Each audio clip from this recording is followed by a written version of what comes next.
ಇವತ್ತಿನ ನಸ್ಕಿನ್ ಜಾವದಲ್ಲಿ ಸವಣೂರಿನಿಂದ ಕುಮಟಾ ಸಂತೆ ವ್ಯಾಪಾರಕ್ಕೆ ಹೋಗ್ತಕ್ಕಂಥ ಸವಣೂರಿನ ನಮ್ಮ 40 ಜನ ವ್ಯಾಪಾರದಗೋಸ್ಕರ ಕುಮಟಾಕ್ಕೆ ಹೋಗ್ತಕ್ಕಂಥದ್ರಲ್ಲಿ ಹಾದಿ ಮಧ್ಯದಲ್ಲಿ ಆಕ್ಸಿಡೆಂಟ್ ಆಗಿ ಸವಣೂರಿನ 10 ಜನ ಸ್ಪಾಟ್ದಲ್ಲಿ ಮೃತ್ಯು ಆಗಿದ್ದಾರೆ. ಜೊತೆಗೆ ಅನೇಕರು 19 ಜನ ಈಗಾಗಲೇ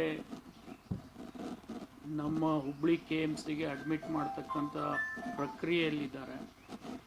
ಅದರಲ್ಲಿ ಭಾಳಷ್ಟು ಜನ ಇನ್ನೂ ಸೀರಿಯಸ್ ಇದ್ದಾರೆ ಅಂತಕ್ಕಂಥ ಮಾಹಿತಿ ನನಗೆ ಸಿಗ್ತಾ ಇದೆ. ಈಗ ನಮ್ಮ ಜನ ಅಲ್ಲಿಂದ ಹಾವೇರಿಯಿಂದ ಕುಮಟೆಗೆ ಹೋಗ್ತಕ್ಕಂಥದ್ದು ವ್ಯಾಪಾರದಗೋಸ್ಕರ. ಇದು ಪ್ರತಿನಿತ್ಯ ಅವ್ರ ಜೀವನೋಪಾಯಕ್ಕೆ ಹೋಗ್ತಕ್ಕಂಥ ಸಂದರ್ಭದಲ್ಲಿ ಆಕಸ್ಮಿಕವಾಗಿ ಲಾರಿನಲ್ಲಿ ಇರ್ತಕ್ಕಂಥ 40 ಜನ ಮಧ್ಯರಾತ್ರಿ ಆಗಿರೋದ್ರಿಂದ ಅವರಿಗೆ ಯಾವುದೇ ಸಂಪರ್ಕನೂ ಆಗಿರಲಿಕ್ಕಿಲ್ಲ ಬಹುತೇಕ. ಆ ಹಿನ್ನೆಲೆಯಲ್ಲಿ ಹೆಚ್ಚಿನ ಹಾನಿಯಾಗಿದೆ. ಅನೇಕ ಜನ ಜೀವ ಕಳ್ಕೊಂಡಿದ್ದಾರೆ, 10 ಜನ ಕಳ್ಕೊಂಡು ಇನ್ನೂ 5-6 ಜನ ಸೀರಿಯಸ್ ಇದ್ದಾರೆ ಅಂತಕ್ಕಂಥ ಮಾಹಿತಿ ನನಗಿದೆ.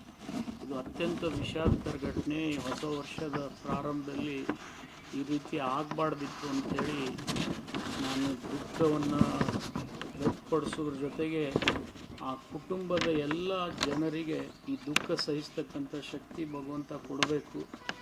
ಜೊತೆಗೆ ಈ ಕುಟುಂಬದ ಅತ್ಯಂತ ಕಡು ಬಡವರು ಇರೋದರಿಂದ ಸರ್ಕಾರದಿಂದ ಈಗಾಗಲೇ ಮಾನ್ಯ ಮುಖ್ಯಮಂತ್ರಿಗಳಿಗೆ ಲೋಕಲ್ ಶಾಸಕರು ಪಠಾಣವರು ಕೂಡ ರಾತ್ರಿನೇ ಹೋಗಿ ಎಲ್ಲರ ಜೊತೆ ಸೇರಿಕೊಂಡು ಅವರನ್ನು ಆಸ್ಪತ್ರೆಗೆ ರವಾನೆ ಮಾಡ್ತಕ್ಕಂಥದ್ರ ಜೊತೆಗೆ ಅವ್ರಿಗೆ ಅಂತ್ಯಕ್ರಿಯೆ ಮಾಡ್ತಕ್ಕಂಥದ್ರಲ್ಲಿ ಕೂಡ ಅವರು ಸಹಾಯ ಮಾಡ್ತಾ ಇದ್ದಾರೆ.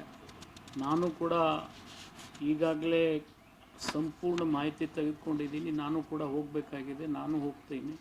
ಹೋಗೋದ್ರ ಜೊತೆಗೆ ಅವರಿಗೇನು ಸರ್ಕಾರದಿಂದ ಸಹಾಯ ಆಗಬೇಕು ಅದನ್ನು ಮಾಡಿಸ್ತಕ್ಕಂಥ ಪ್ರಯತ್ನದ ಜೊತೆಗೆ ನಾನು ಸ್ಥಾನಿಕ ಶಾಸಕರು ಇನ್ನೂ ಹೆಚ್ಚಿನ ಸಹಕಾರ ಮಾಡಿ ಅವರಿಗೆ ಹೆಚ್ಚಿನ ಪರಿಹಾರ ಕೊಡಿಸೋದ್ರ ಜೊತೆಗೆ ಆ ಕುಟುಂಬಕ್ಕೆ ಸಾಂತ್ವನ ಹೇಳೋದ್ರ ಜೊತೆಗೆ ಭಗವಂತ ಈ ದುಃಖ ಸಹಿಸ್ತಕ್ಕಂಥ ಶಕ್ತಿ ಅವ್ರಿಗೆ ಕರುಣಿಸಲಿ ಅಂಥೇಳಿ ನಾನು ಹಾರೈಸ್ತೀನಿ.